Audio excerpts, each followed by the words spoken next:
Good morning, everybody. I hope everybody's doing well today. Um, Today we are going to finish the urbanization section, more than likely, chapter 18, and then we will call it a day. And I think tomorrow I'll do another video for you. We're going to start. I think I'm going to do what's called the water section, and because the test will be just what we have on the syllabus. I can't remember the exact chapters, but renewable energy, fossil fuels, agriculture, and urbanization. Okay, those things we did right after we learned all that fun stuff, all that basic stuff. I think there's another chapter in there. We'll check the syllabus, and then on that video, we'll go over and we'll do the water section. That won't be on the test though for you. Okay, I'll try to post an exam review sheet for you, just like we used to do in class. This time I'll actually type it out for you so you can have a little bit of bullet points to study from for when you concentrate for the test. And then I will post a test online for you next week. I think it's next week, right? And then we will have the final too. And remember, the final will be posted up starting the week of finals, but it will disappear when your final time was supposed to be up. So it's either like 10 o'clock on a Wednesday or 10 o'clock on a Thursday, depending which class you're in. It'll disappear after that. That's the rules. I can post it early, but I can't keep it up there late for you. Okay, and if you want to take it during that time frame, take it because you'll have whatever it's 90 minutes or whatever it is, that exact same time frame. So you have an extended time frame for the final, but it will be the same basically layout as you have for your first two exams. There's not going to be any surprises on the final for you. Okay, and I'll also do a review sheet for that too, so you can concentrate and consolidate your studying plans for that. Okay, so let's finish up this cities of the future. And remember, the cities in the urban development has been around for a long, long time. And in the 1920s, we definitely spurred another huge growth in urban development due to our ability to extract that fossil fuels and increase the population so rapidly. We need to put the people somewhere. And more than 50% of your population is country's population is found in an urban city, you're considered an urbanized nation. And we definitely are an urbanized nation here in the United States, and it's growing by leaps and bounds. And cities are actually a good thing. Okay, having that urban center is a good thing. It consolidates all the people in there. It's a lot more efficient way of even though we've got to bring those inputs in and get those outputs out. It's still a lot more efficient than spreading everybody over the land. If we, I know it would be hard to imagine, but imagine if everybody was spread over the land. We didn't have any skyscrapers. Imagine the ecological disaster that would be. All things considered, cities definitely have helped us out of growing this population and keeping us safe and enjoying life. Okay, that's what development is all about. To me, development is not about earning more money. It's making people more happy. All right, and cities allow that to happen because it becomes more efficient the way we use our resources.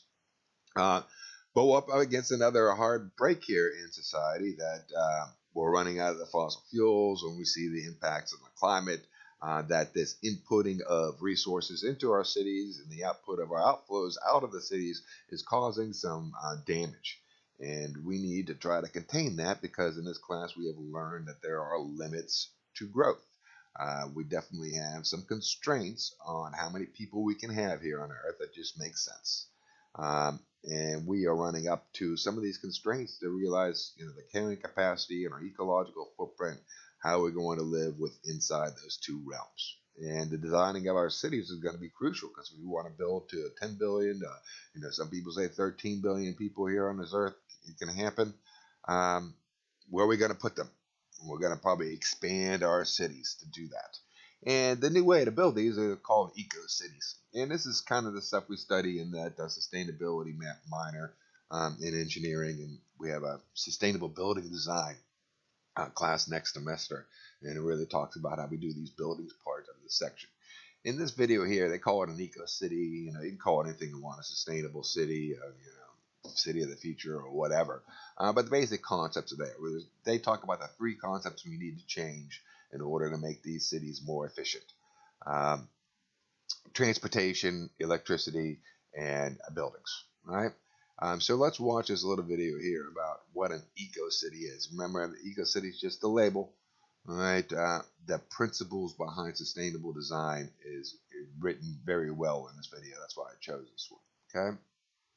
Today, more than half the world's population lives in an urban area.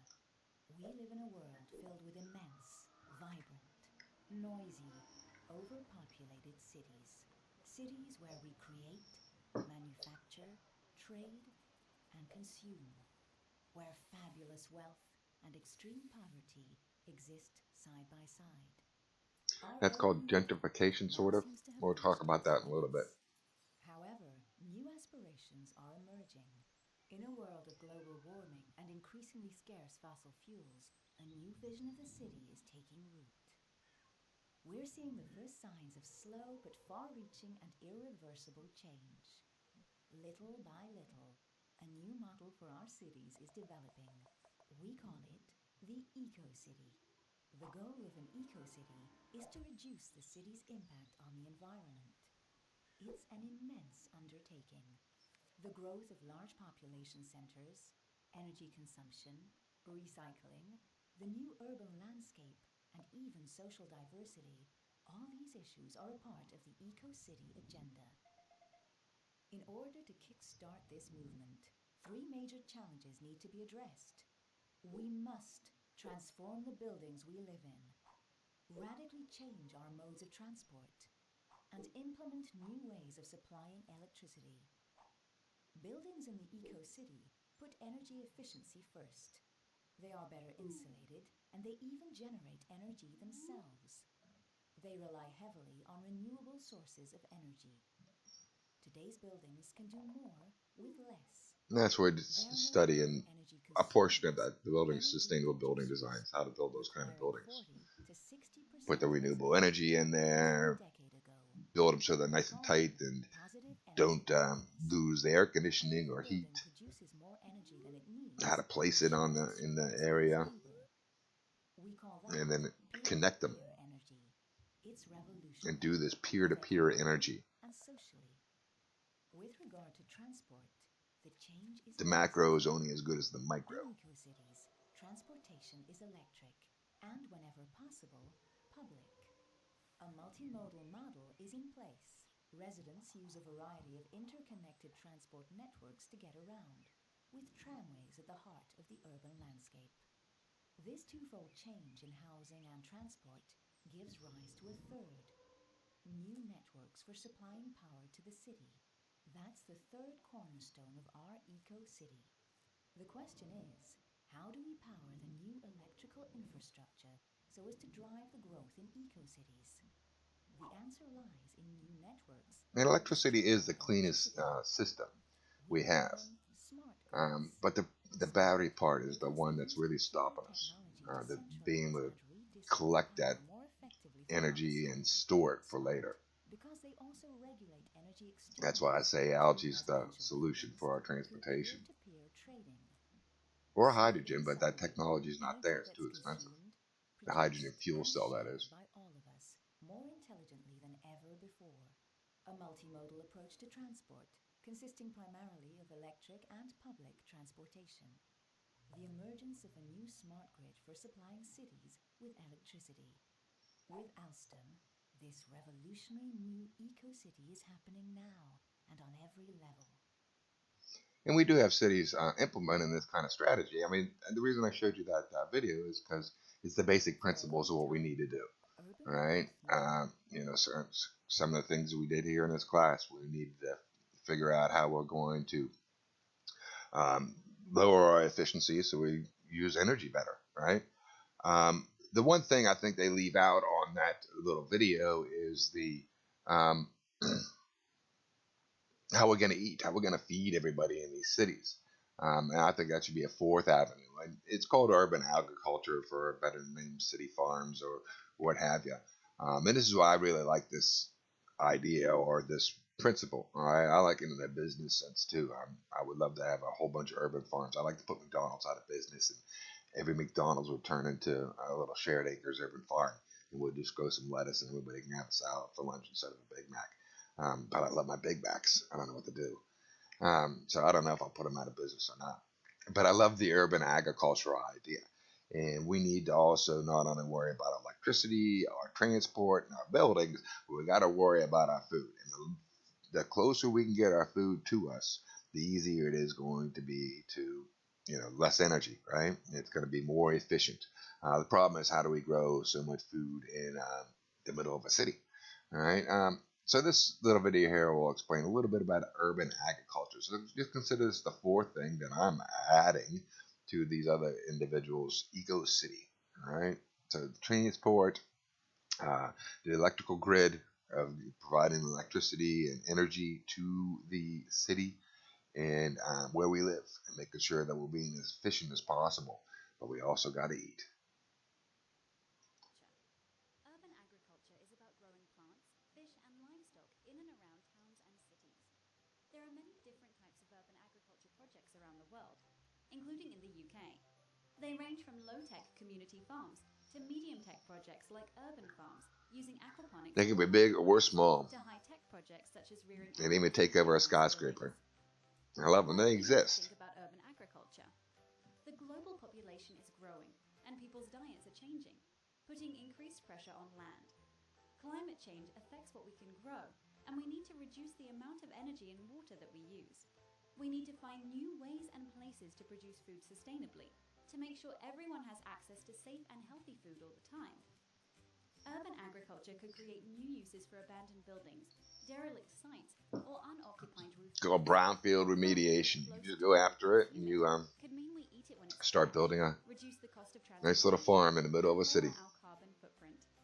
Many urban agriculture projects provide education, training, and employment opportunities for local people. We'd have to solve some problems too. Land in urban areas is scarce and expensive. Cities aren't set up to handle and get rid of agricultural waste. Crops growing in buildings in a city might need a lot more energy than the same crops growing in a field in the countryside. The particular benefits. There are some drawbacks, right? There's some limits. You got to figure out how to overcome those. Technology being used, what types of foods are needed in different areas in the UK, and, perhaps most importantly, how people in the cities and towns feel about urban agriculture. We're interested in what you think about urban agriculture. I love my urban agriculture.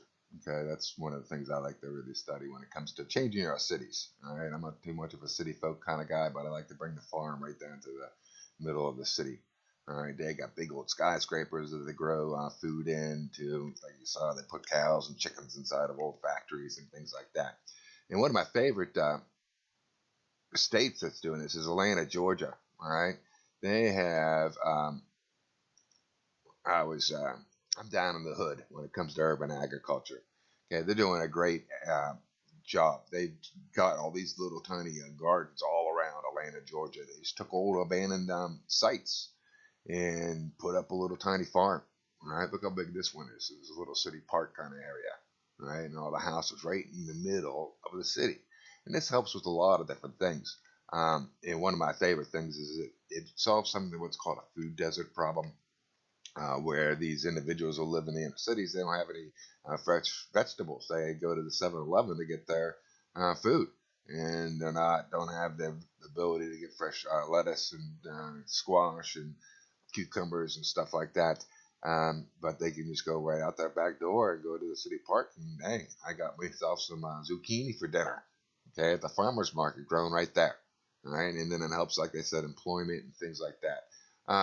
They've done it real good. So that if you ever want to get interested in this and see a city action in plan here in the United States, go to Atlanta. All right, Atlanta's metro area has one of the greatest planning programs out there, and they've really done a good job. And they give you the whole plan. All right, they even got a compost plan to get rid of that waste and put it right back into the gardens. All right, and they're hiring a lot of individuals. Okay, and I really like these little. I'm down in the hood with our urban farm. Okay. But some of the things that are happening also in the cities when we revamp these areas and change them over into businesses and things like that, people start to complain because it increases the value of the homes and people can't start live there, and it's called gentrification. So we're going to talk about a little bit of another problem out there in the new cities. Not only do we got to worry about how we're going to get rid of all of our waste and power everything. We got to make sure people can live there and housing's affordable, because that's why people come there, right? They come to the city because they were once in a rural area and they needed a job, so they come for the opportunity. And if they can't even afford to live inside that city, what good is it, right? What good is the job in there? Okay. And this is called gentrification. There's pros and cons to gentrification because everybody wants to live in a nice, high tax-based area where you have good food, good roads and school systems and stuff like that. But not everybody could afford to live there. That needs to live in that area because that's where they work. So let's watch this little video about gentrification. Around the country continue to rise, more young people have been moving into historically low-cost inner-city communities. Although this provides an affordable solution for incoming residents, it also leads to gentrification, or the displacement of existing communities by wealthier newcomers. So, is gentrification a good or bad thing? On average, first-wave gentrifiers are usually young, childless college graduates. Often they'll move nearer to their workplaces and public transit and farther from the suburbs. In the U.S., the Federal Reserve Bank of Cleveland reports that rapid gentrification has been seen in cities like Washington, D.C. and Atlanta. This also happened in Portland in the case study in the book. Lead to an improvement in the quality of life there for everyone. Landlords and property owners are willing to invest more into their homes so as to increase rent prices. Crime rates drop, and local businesses and governments generally see higher revenues. Gentrification also eases the strain on infrastructure and public services while lowering vacancy rates. However, as the social So there's some positive externalities, change, the effects on existing residents but there's also some negative externalities. Got to look at both sides of the equation. A sudden demand for housing raises rent costs, and without rent stabilization, many families are unable to afford the inevitable increase. This often leads to evictions, high rates of homelessness, and increased housing demand for still affordable surrounding areas. Gentrification also affects local businesses, as incomers have different standards and preferences. As communities gentrify, locals tend to harbor resentments towards newcomers, going so far as to protest, destroy property, and even physically attack new residents. In San Francisco during the late 90s tech boom, an anti-gentrification group called the Mission Yuppie Eradication Project was responsible for slashing car tires, keying expensive vehicles, breaking windows, and vandalism. There are differing views on the role of Antifa, baby. in the way societies develop, and whether or not this practice is ultimately beneficial or detrimental to a community. Still, without significant opposition legislation like rent control laws or a decline in the overall housing market, gentrification is an inescapable phenomenon as people seek out affordable rent. Race obviously plays a huge role in this picture, and it's a generally touchy subject for most. To learn more about the white privilege factor, check out this video. It is a tough subject for everybody, and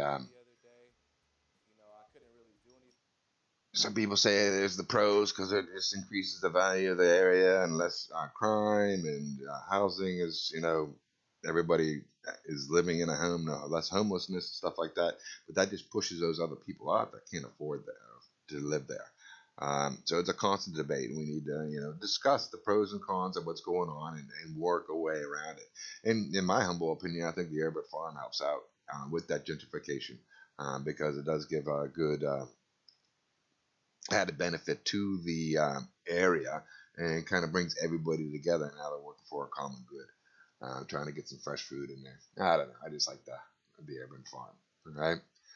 But gentrification is definitely a touchy subject. All right, white privilege and all this other stuff, but we need to have those conversations. We can have those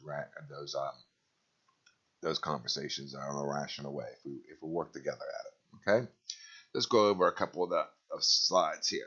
So zoning is the key for planning when we're trying to plan a city, and it always comes down to the local areas. They have the authority to do the zones. And a zoning is the practice of classifying different areas and different types of development for land use. So some will be zoned manufacturing, Some will be zoned agricultural, some will be zoned single-family residence, some will be zoned commercial. All right, so there's all different areas, and the local municipality has the authority to decide this zoning. Having said that, maybe someone can step in. Right? I mean, there's always lawsuits and things like that, but it usually stems from the local community itself, and you have a say in what goes on with that too. Okay, so in your local community, then maybe they want to change some of the zoning laws, and they'll put it out there, and you can go and speak your piece for 2 minutes down at the area, whether you like it or against it or what have you. Okay. But this helps preserve the tranquility of the residential areas and concentrates industrial area, industry and industrial areas. So it segregates things, so you're not having a suburb right in the middle, a big, huge, fat coal fire plant in the middle of well, I guess you end up doing that in the middle of a neighborhood. But it starts strategic planning, keeping the people in the neighborhood separated from the businesses and the manufacturing kind of. Planners in Oregon created what's called urban growth boundaries.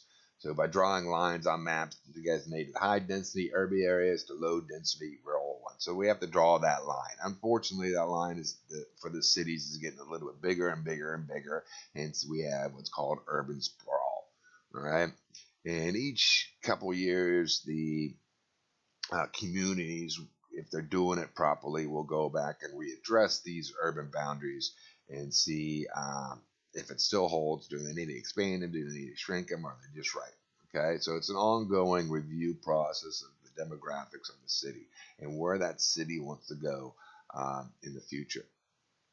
So UGBs help revitalize downtowns, protect farms, orchards, forests, save money, and restricting spent money on sprawl. So we have to do a nice little plan, right? And Portland has implemented these a lot. They were one of the first pioneer cities to put in these urban growth boundaries, right? So they had some outside their urban growth boundaries to preserve their landfill, their farmland and things like that, where to put up the new businesses, okay? So they just planned everything out, okay? Just what cities do, okay? Urban planner. The rising population has led Portland to increase its urbanization area. Okay, they have to put these people somewhere. Right? They're going there to try to find jobs, and that's great for Portland. They like to have the business. Nothing wrong with Starbucks having a couple more thousand employees or whatever, but you got to be able to put them somewhere. And slowly but surely, over the decades, Portland has gotten bigger and bigger and bigger. And you can see this happening in every single city. Sooner or later, Portland's going to run out of room. San Francisco's going to run out of room. Los Angeles still got a lot of room, but it's going to run out of room. All right, and this is what's happening in some of these cities around the nation, in the world. Housing has become much less affordable. So the housing prices in these areas, especially in Portland, are just crazy. My single-family residence house in Moon Township, was nothing compared. I mean, $100,000 in Moon Township, a house, 3-bedroom ranch in Moon Township will be $100,000. In Portland or California will be $500,000. Right? It's crazy, the difference in the prices. Right? And people can't afford the rents. That's why there's a lot of more homeless. The increase of homelessness in California is one of the things driving that factor, is that people still are working, but they can't afford the rents. The transformation of these neighborhoods from wealthier people is called gentrification. So changing of what happens is the poor people get kind of pushed out, all right, and then rehabilitation takes place in that area, further driving out the other individuals because they can't afford the increase in tax and to be able to keep up their way they used to live there. It used to be affordable, now it's not. Okay, pushing out even further more people, gentrifying. So in urban planning, they have the strategy which is called smart growth and new urbanization. It's aimed to counter sprawl.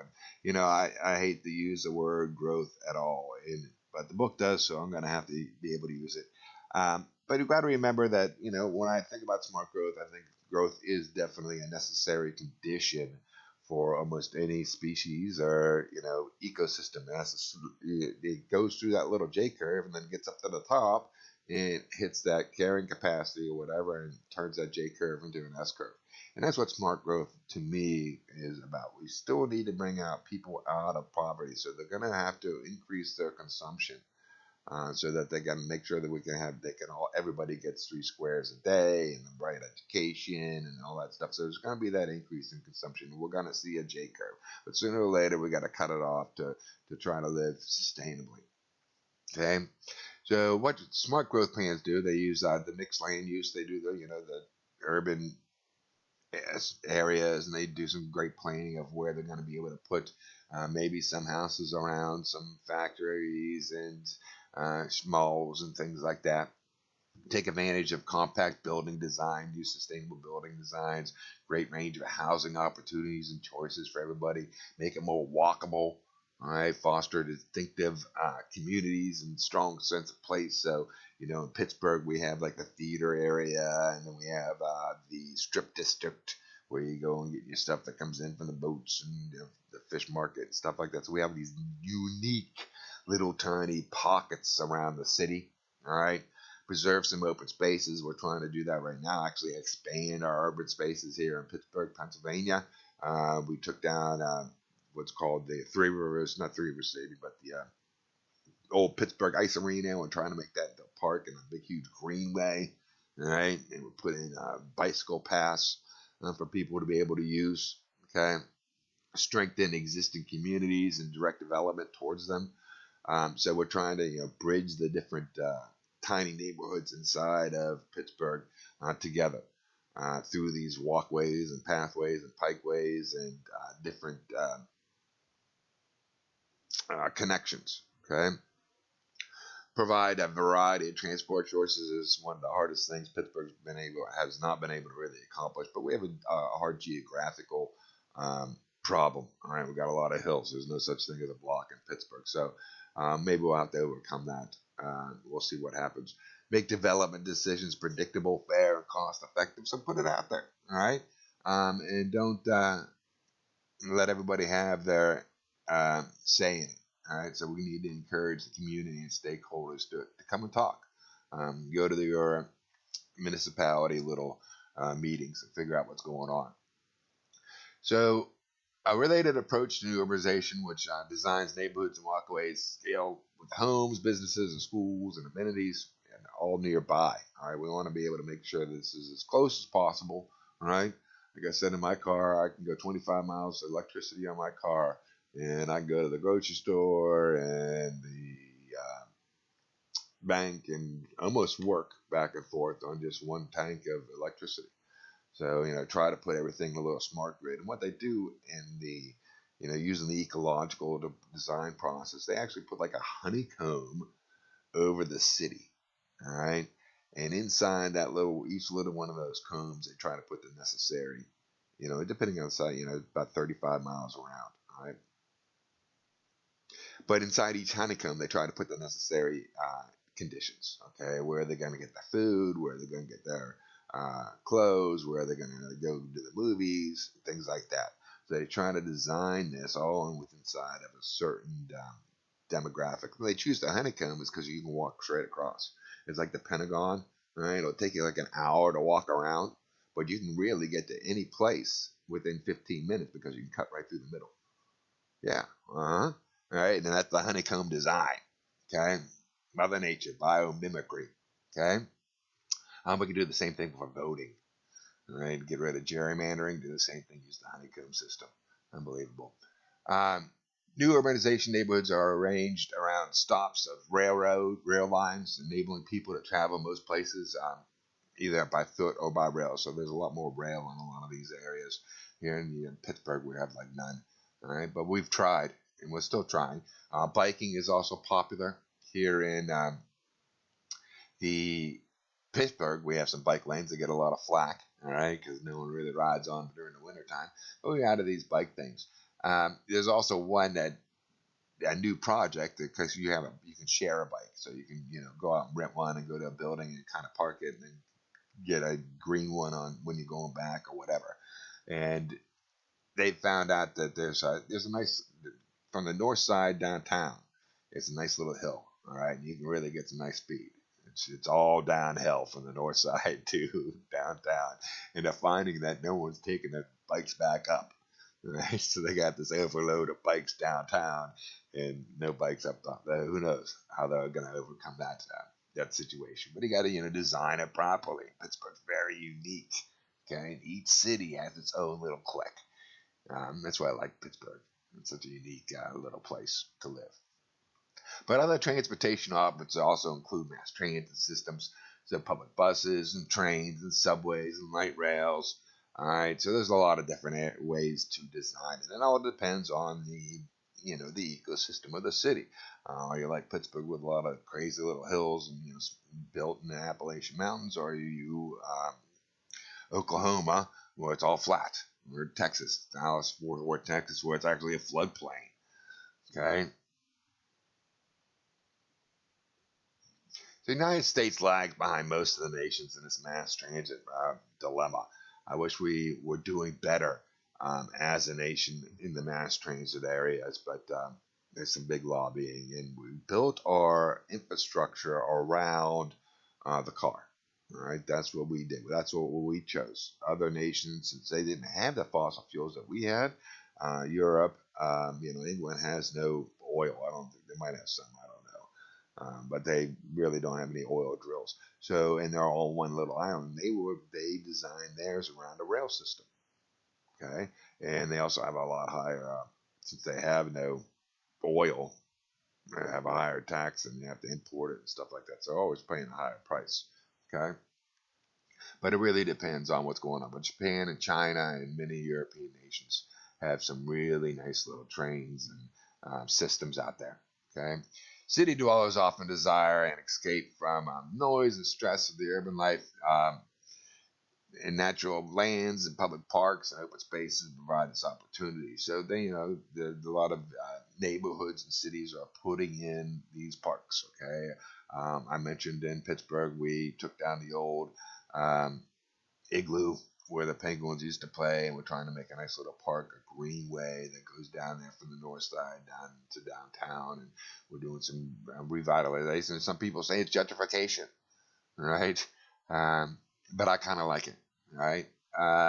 And we do a good job. I think we got to do a good job here in Pittsburgh. The population has stayed relatively stable, and the cost of living is not out of hand here, that's for sure. There's also what's called green buildings. That's what we study in that green building design class next fall. All right, so if you're interested in a nice night class for an elective, consider signing up for it, please.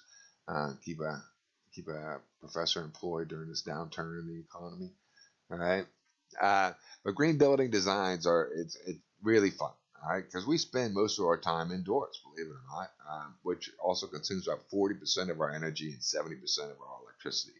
So green buildings are designed to minimize our ecological footprint for these structures. Okay, we learn about the built environment, our buildings, and how to make them as ecologically friendly as possible. And there's a lot of different design attitudes out there, and you try to implement them so you use less energy.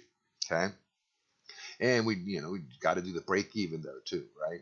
As a business or whatever, you got to make sure that these green buildings are not only built out of sustainable material and recycle the waste and control the pollution, are they ecologically or economically efficient? And the break even usually is yes. All right, but you got to decide whether it's 8 years is good for you or 10 years is your break even that's good for you. 20 years, is that good for you? All right. But a green building just is nice and fancy. Put some solar panels up here. I like the green roofs out there that absorb the and grow a little grass on your roof. I love my green roofs. So there's a lot of different areas and appliances and proper installations. Okay, hot water tanks. Okay, so these are the photovoltaic cells, and these are the hot water tanks. Okay, natural lighting. to allow some skylights to get this in here. Lighting is very important for the health and community of the building. Okay, there's a lot of different areas that we can use and techniques and ideas, and even from catching the rainwater down here. All right, so green buildings can bring a lot of benefits to a home or even a structure. And we have one of the best green buildings downtown Pittsburgh here. The PNC building, bank building downtown, is like one of the greenest buildings. It's amazing how the thing was built. Oh my goodness. They do some crazy stuff. And its Green Building Council, its lead doesn't, I think it's a 4-star or something like that. But it's definitely very sustainable. We have new building codes. And you get certified, just like an appliance can get the 4 stars for being energy efficient at Home Depot. We can add buildings that get the 4 stars for being energy efficient out there. All right, and it just makes good for the company, and also it saves them money typically. It's pretty exciting. Okay, so urban sustainability. The consequences of urbanization are complex. Okay, it brings both positive and negative environmental impacts to society, and we need to judge those negative and positive impacts rationally and decide what we want to do about them. Okay, urban dwellers are exposed to heavy metals and industrial compounds. You got more people in there, you're going to create more environmental problems. Okay, and cities export most of the waste, including air pollution, out. All right, and this transfers the cost and activities to other places. So we take our nuclear waste and we put it down into another city, or that little community outside the city gets all that nuclear waste, but we get all the benefits from the electricity. All right, so there's a lot of different waste streams that we need to try to manage a little bit better. As we go along throughout society. Let's see how much I got left here. I got 34. So why don't we stop here? I don't want to get this too long. We'll stop here and we'll talk about the urban centers mixed environmental effects, and then we will tomorrow, and then we will call it for this chapter. Okay. All right, everybody. Maybe I won't put as many videos up next time. I like those videos, though. Those were fun. Hope you're enjoying everything. Everybody stay safe. If you have any questions, send me an email, please. Okay? Thanks.